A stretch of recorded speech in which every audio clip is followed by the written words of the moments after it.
మెదక్ జిల్లా వెల్దుర్తి మండల కేంద్రంలో కాంగ్రెస్ పార్టీ నాయకులు శనివారం మీడియా సమావేశం నిర్వహించి పార్లమెంటు సమావేశంలో బీజేపీ ఎంపీ తేజస్వి సూర్య చేసిన వ్యాఖ్యలు తీవ్రంగా ఖండించారు.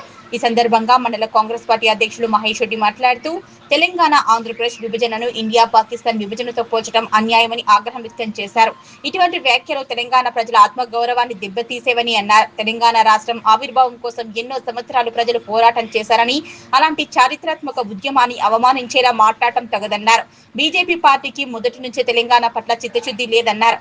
తెలంగాణ ప్రజల భావోద్వేగాలను గౌరవించాలని, ప్రజల మనోభావాలను దెబ్బతీసే వ్యాఖ్యలు చేసిన బీజేపీ నాయకులు వెంటనే ఉపసంహరించుకోవాలని డిమాండ్ చేశారు.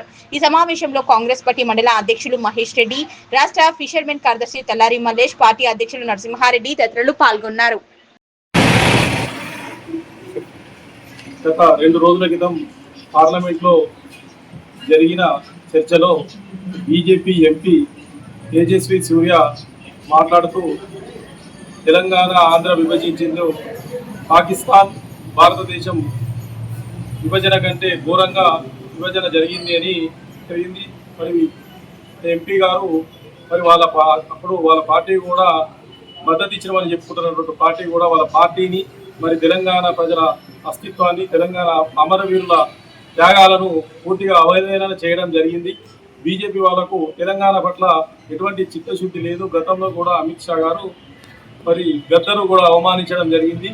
వీళ్ళకు తెలంగాణలో తిరిగే హక్కు కానీ నైతికత కానీ లేదని మేము కాంగ్రెస్ పార్టీ పక్షాన తెలియజేస్తా ఉన్నాం. తేజస్వి సూర్య గారు మరి ఆ విధంగా మాట్లాడడం ప్రజాస్వామ్యానికే మరి చట్టసభలకే మరి విరుద్ధమైనటువంటి విషయం. తక్షణం మరి తెలంగాణ ప్రజలకు క్షమాపణ చెప్పాలి. బీజేపీ అధిష్టానం ఆ ఎంపీ గారిని పార్టీ నుంచి సస్పెండ్ చేయాలి. ఇటువంటి చర్యలను తెలంగాణ ప్రజలు హర్షించరు.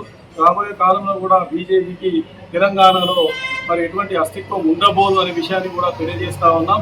మరి తెలంగాణ మేము తెచ్చినాం, తెలంగాణకు మేమే జాతి పిల్లడం, తెలంగాణ పేటెంట్ బట్టి మాకే ఉన్నాయని చెప్పుకునేటువంటి మరి తెలంగాణ రాష్ట్ర సమితి బీఆర్ఎస్ వాళ్ళు కానీ మరి ఎటువైరు ఈరోజు మరి ఇద్దరు ఏకమైరు కాబట్టి కనీసం బీజేపీ మీద వాళ్ళు గొంతెత్తలేనటువంటి పరిస్థితులు ఉన్నాయి.